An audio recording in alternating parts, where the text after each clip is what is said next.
Steven, the workaholic that he is, had to stay late this week at work. So instead of recording a joint podcast, we're each going to make a couple of shorter videos on an individual topic that we each want to talk about. So mine, as you see on my hat here, I am in fact a Spurs fan. So I will be about I don't know what, two months late, talking about. Oh, it's just last month. That was February. Wow, it's only been a month. Because that was the same weekend as the Luca deal. So 6 weeks. It's the 20th of March here, so 6 weeks. Talking about the De'Aaron Fox trade, particularly now that he is out and Wemby is, of course, out, and my general thoughts and reaction to it. So, starting with the player, De'Aaron Fox, I like De'Aaron Fox. He's a 20 plus point a game guy. He shoots about 7% from the field for his career, so he's not, super inefficient. Mid-range guy, can slash, and won the clutch player of the year a couple years ago when they first introduced that award, right? And we've already seen that with Spurs, hitting a game winner against Memphis, I believe, and then shooting another one that was just late, as well. So, you can show up in the biggest moments, and I think you like the fit of him being able to play out of a pick and roll with Wemby and serving as kind of the Jamal Murray, Chris Middleton to Wemby's Jokic or Giannis, right? Perimeter creator, get to his own shot, and create his own off the bounce, which is something the Spurs desperately need. None of their young guys have really shown that with the greatest amount of consistency, and certainly not to the level that Fox has. So you like that pairing. You love what the Spurs gave up for him, right? Because they basically gave up none of their best assets. They kept all the 2025 picks except for Chicago, which they sent back to Chicago, and Charlotte, except the Charlotte one wasn't actually going to turn into a first round pick in 2025 because it was lottery protected, and Charlotte's not anywhere close to the playoffs. So, giving up the 2031 pick, Minnesota, I guess that technically could be valuable in 6 years. So I'm never really mad about a team trading away a 12 or 13-year-old to be named later. That's certainly worth the risk. The only one of their own picks that they gave up was an unprotected one in 2027, which is in 2 years. So ostensibly, it shouldn't be any good because at that point, Wembanyama should basically be entering his prime. And with Fox and any of the new additions between now and then, the Spurs should be, competing at that point, to be one of the best teams in the West, if not one of the best teams in the league. So you love what they gave up. You really like the player. I do have some concern. So even before Wemby went out, if it had been just straight up to me, I probably would have waited until the summer to do this trade.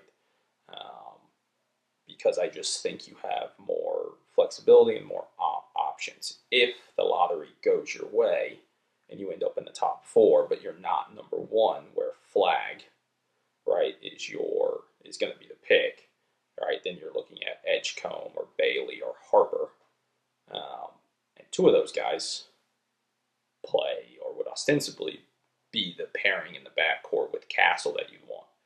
And so now, if you get some lottery luck and end up,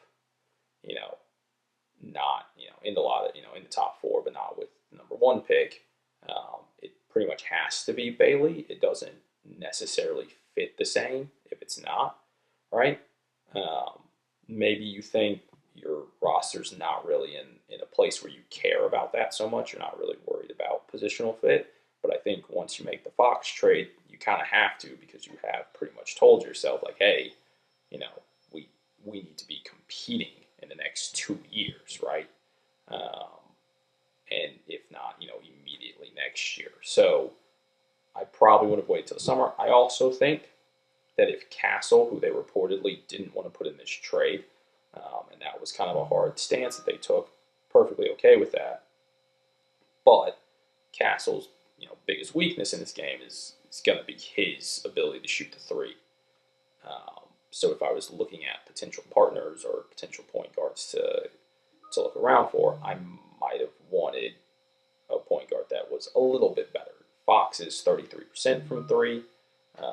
That's not a terrible career percentage, but it certainly isn't elite enough to just sway. My apologies, I got my laptop pinging at me over here.